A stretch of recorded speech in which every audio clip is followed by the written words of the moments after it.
नाम है स्वतंत्रता प्राप्ति के समय भारतीय अर्थव्यवस्था। मतलब जब भारत को स्वतंत्रता प्राप्त हो गई थी उसके बाद भारत की अर्थव्यवस्था किस प्रकार की थी। इंग्लिश में इसको बोलते हैं Indian economy on the eve of independence. इसको हम इंग्लिश में बोलते हैं। पहले देख लेते हैं हमको कौन कौन से इसमें वीडियो में टॉपिक पढ़ने हैं। शैक्षणिक उद्देश्य इस वीडियो में हम पढ़ेंगे 1.1 प्रस्तावना, 1.2 औपनिवेशिक शासनकाल के दौरान आर्थिक विकास का निम्न स्तर। मतलब जो औपनिवेशिक सरकार थी, जब ब्रिटिश सरकार थी, तब भारत की आर्थिक विकास का निम्न मतलब निम्न कम विकास कम क्यों हो रहा था जब ब्रिटिश सरकार थी। 1.3 कृषि क्षेत्र देखेंगे, जब ब्रिटिश सरकार थी तब कृषि क्षेत्र किस प्रकार था भारत का। और 1.4 देखेंगे औद्योगिक क्षेत्र, मतलब इंडस्ट्री क्षेत्र किस प्रकार था, ग्रो कर रहा था या निम्न था। तो पहले देखते हैं प्रस्तावना 1.1 भारतीय अर्थव्यवस्था का विकास। पुस्तक का मुख्य उद्देश्य आपको भारतीय अर्थव्यवस्था की आधारभूत विशेषताओं और उसके विकास की प्रक्रिया से परिचित कराना है। इस पुस्तक का क्या उद्देश्य है, जब भारत आजाद हो गया था उसके बाद भारत की अर्थव्यवस्था कैसी थी, किस प्रकार की अर्थव्यवस्था या इकोनॉमिक को वो ब्रिटिश सरकार छोड़ गए थे। ब्रिटिश शासन का उदय। भारत में ब्रिटिश शासन की नींव 1757 में लड़े गए पेल्सी के युद्ध द्वारा रखी गई। भारत में ब्रिटिश शासन का कब उदय हुआ, 1757 में ब्रिटिश शासन का भारत में उदय हुआ। मतलब जब भी भारत में इनकी नींव रखी गई, जब इन्होंने भारत पे राज्य करना शुरू किया था 1757 में। ये याद कर लें क्योंकि एक नंबर में हमेशा पूछ लिया जाता है, आपको एमसीक्यू क्वेश्चन में भी पूछ लिया जाता है। अब देखते हैं 1.2 औपनिवेशिक शासनकाल के दौरान आर्थिक विकास का निम्न स्तर। जब औपनिवेशिक सरकार थी तब भारत की इकोनॉमी का निम्न स्तर क्यों था। ब्रिटिश शासन की शुरुआत से पूर्व का मतलब होता है पहले भारतीय अर्थव्यवस्था की निम्न विशेषता थी। जब ब्रिटिश शासन काल का उदय नहीं हुआ था उससे पहले भारत की क्या क्या विशेषताएं थी वो हम देखते हैं। समृद्ध अर्थव्यवस्था, मतलब भारत की अर्थव्यवस्था क्या थी जब ब्रिटिश शासन का उदय नहीं हुआ था तब क्या थी, उससे पहले समृद्ध अर्थव्यवस्था थी। भारत की एक स्वतंत्र आत्मनिर्भर और समृद्ध अर्थव्यवस्था थी। मतलब पूरी अर्थव्यवस्था क्या थी, अपने ऊपर निर्भर थी, किसी दूसरे देश के ऊपर निर्भर नहीं थी जब ब्रिटिश शासन का उदय नहीं हुआ था 1757 से पहले। कृषि प्रधान अर्थव्यवस्था क्या थी, कृषि प्रधान अर्थव्यवस्था थी। कहीं से भी अनाज के लिए हम दूसरे देश से नहीं लाना पड़ता था। अधिकांश व्यक्तियों की जीविका का मुख्य स्रोत कृषि था और उसमें कुल जनसंख्या का लगभग 2/3 हिस्सा संलग्न था। मतलब प्रत्येक 3 व्यक्ति में से 2 व्यक्ति क्या थे, कृषि में संलग्न थे।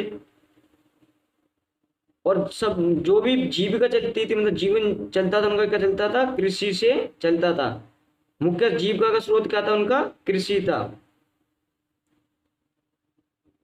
सुविख्यात हस्तशिल्प उद्योग। भारत सूती और सिल्क वस्त्र उद्योग, धातु और कीमत पत्रों की कार्यविधि के क्षेत्रों में अपने हस्तशिल्प उद्योगों के लिए भी जाना जाता था। जब ब्रिटिश शासन का उदय नहीं हुआ था उससे पहले क्या है, सूती वस्त्र, सिल्क, पत्थरों और हस्तशिल्प उद्योगों के लिए पूरे विश्व में विख्यात था। जब भारत में ब्रिटिश शासन का उदय नहीं हुआ था, उसके बाद ब्रिटिश शासन का उदय होने के बाद सारे हस्तशिल्प उद्योगों का एक एक करके ब्रिटिश सरकार ने विनाश कर दिया और अपने अंडर में सारे उद्योग ले लिए। अब देखते हैं राष्ट्रीय आय और प्रति व्यक्ति आय का निम्न स्तर। मतलब राष्ट्रीय आय और प्रति व्यक्ति आय कितनी थी लोगों की। परंतु ब्रिटिश सरकार द्वारा भारत की राष्ट्रीय आय और प्रति व्यक्ति आय के यहाँ पे होगा आकलन करने के कोई सच्चे प्रयास नहीं किए गए। मतलब भारत के व्यक्तियों की आय मतलब भारत के व्यक्तियों की इनकम जानने के लिए ब्रिटिश सरकार द्वारा कोई प्रयास नहीं किया गया। कोई भी प्रयास नहीं किया गया था कि भारत के लोगों की आय देखी जाए, इनकम देखी जाए कि कितनी है। डॉक्टर राव के राष्ट्रीय और प्रति व्यक्ति आय के अनुमान सबसे अधिक महत्वपूर्ण पाए गए। मतलब डॉक्टर राव ने क्या करता, एक सर्वेक्षण किया था। अब देखते हैं कृषि क्षेत्र 1.3 कृषि क्षेत्र। ब्रिटिश शासनकाल के दौरान भारतीय कृषि की स्थिति बिल्कुल भी संतोषजनक नहीं थी। मतलब जब ब्रिटिश शासन का उदय था जब बिल्कुल भी भारतीय कृषि क्या थी, निम्न स्थिति में थी और संतोषप्रद थी। ब्रिटिश औपनिवेशिक शासन के दौरान भारतीय अर्थव्यवस्था मुख्यतः रूप से ग्रामीण और कृषि प्रधान प्रकृति की थी। जब मतलब ब्रिटिश शासन का उदय था तब क्या थी, भारतीय अर्थव्यवस्था क्या थी, ग्रामीण थी और कृषि प्रधान प्रकृति की थी। मतलब कृषि पर ज्यादातर लोगों की निर्भरता थी। देश की कुल जनसंख्या के लगभग 85% लोग गांव में रहते थे और कृषि से प्रत्यक्ष या अप्रत्यक्ष रूप से जीविका अर्जित करते थे। मतलब जब ब्रिटिश शासन का उदय हुआ था तब क्या थे, 85% लोग शहरों में नहीं रहते थे, गांव में रहते थे और कृषि किया करते थे। अप्रत्यक्ष रूप से कृषि से जुड़े हुए थे। उसी के कृषि से ही अपनी जीविका अर्जित करते थे। उसके बाद ब्रिटिश शासन ने क्या करता, औद्योगिक क्षेत्र पर ज्यादा ध्यान देना शुरू कर दिया और कृषि क्षेत्र पर बिल्कुल ध्यान देना नहीं करा। जनसंख्या के इतने बड़े हिस्से के कृषि में संलग्न होने पर भी देश खननों और उद्योग के लिए कच्चे माल में आत्मनिर्भर नहीं था। मतलब इतनी बड़ी जनसंख्या, 85% जनसंख्या कृषि पर निर्भर थी, फिर भी हमें दूसरे देशों से अनाज या खननों के लिए, मतलब जो खनन होता है फैक्ट्रियों में जो सामान बनता है उसके लिए हम दूसरे देशों पर निर्भर बिल्कुल नहीं थे। जो कच्चा माल मिलता है फैक्ट्रियों के लिए उसके लिए हम दूसरे देशों पर निर्भर नहीं थे। सारा माल हमारे देश में ही मिल जाता था। कृषि क्षेत्र में गतिहीनता के मुख्य कारण, मतलब कृषि क्षेत्र क्यों गतिहीन होता जा रहा था, क्यों कृषि क्षेत्र आगे नहीं बढ़ पाया, जबकि 85% जनसंख्या कृषि पर ही निर्भर थी। और ये इंपोर्टेंट क्वेश्चन है, ये आपको पेपर में पूछ लिया जाता है और सबसे ज्यादा पूछे जाने वाला ये क्वेश्चन है। भू बंदोबस्त प्रणाली, कृषि क्षेत्र में गतिहीनता का सबसे महत्वपूर्ण कारण औपनिवेशिक सरकार द्वारा जमींदारी व्यवस्था का प्रारंभ था। कृषि क्षेत्र गतिहीन क्यों होता जा रहा था, क्योंकि जमींदारी व्यवस्था थी। कृषि से होने वाला फायदा क्या था, लगान के रूप में जमींदारों को जाता था, इसलिए कृषि क्षेत्र गतिहीन होता जा रहा था। ये वेरी इंपॉर्टेंट क्वेश्चन है, आप ये हमेशा याद रखें। इस व्यवस्था के अनुसार कृषि क्षेत्र से होने वाला लाभ लगान के रूप में जमींदारों को जाता था, इसलिए कृषि क्षेत्र तक क्या था, गतिहीन होता जा रहा था।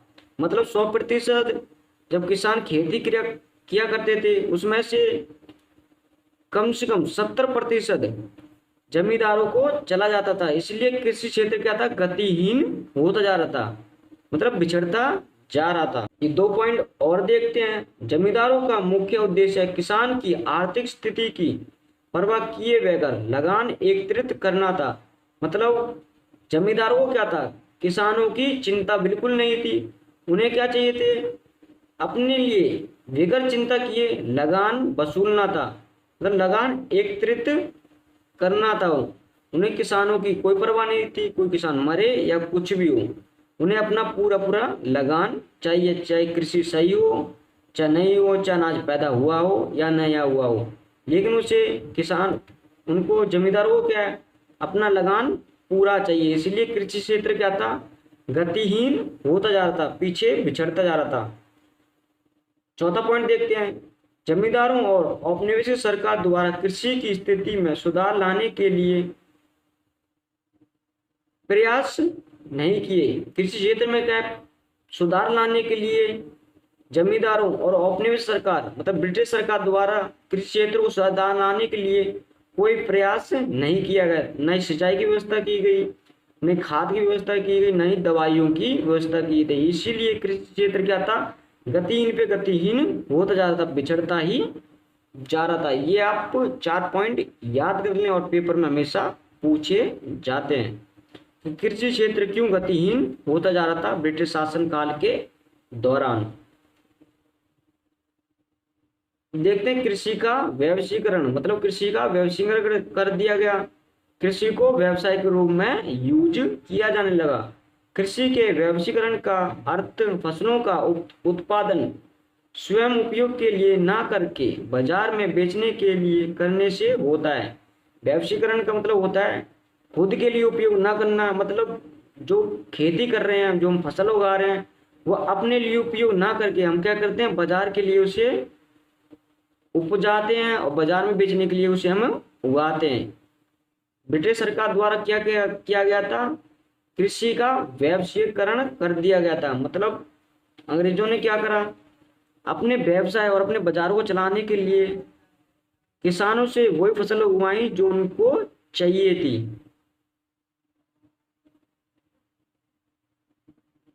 ब्रिटिश शासन के दौरान नगदी फसलों और जैसे कपास या जूट उगाने के लिए किसानों को ऊंची कीमत दी जाती थी।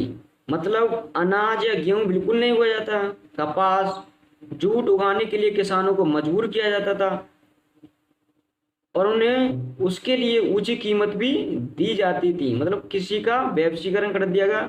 नगदी फसलें का मतलब होता है बाजार में बेचने वाली फसलें। उत्पादकता का निम्न स्तर मतलब उत्पादन निम्न क्यों हो रहा था? पैदावार क्यों इतनी ज्यादा नहीं होती?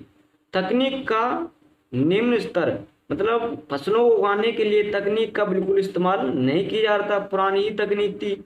इस वजह से क्या है? फसल और का अनाज बिल्कुल कम निकलने लगा। तकनीक का निम्न स्तर, सिंचाई सुविधाओं का अभाव और उर्वरकों के नाममात्र के उपयोग के कारण उत्पादकता का निम्न स्तर रहा। मतलब सिंचाई व्यवस्था नहीं की गई थी, खाद की व्यवस्था भी नहीं की गई थी। इस वजह से क्या है? उत्पादकता में क्या है? निम्न स्तर देखा गया। मतलब फसलों में क्या है? अनाज बिल्कुल कम निकलने लगा। तो ये हो गया इकोनॉमिक्स का चैप्टर 1। यदि आपको वीडियो अच्छी लगी हो तो वीडियो को लाइक करें, चैनल को सब्सक्राइब करें। इससे अगले पॉइंट हम अगली वीडियो में करेंगे, पार्ट 2 में।